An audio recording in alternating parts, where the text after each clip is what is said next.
আলমুল ভাইয়ের সালাম নিন, শফিক ভাইয়ের সালাম নিন,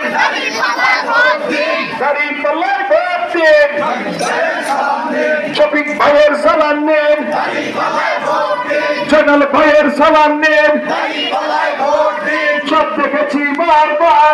আমরা যদি একজন সৎ যোগ্য একজন আমানতদার প্রার্থী নির্বাচিত করতে পারি, বাংলাদেশের এই 54 বছরে যত বৈষম্য ছিল, যত দুরাচার ছিল, মানুষের অধিকার বঞ্চিত ছিল, এই অধিকারগুলো মানুষ আবার ফিরে পাবে ইনশাআল্লাহ।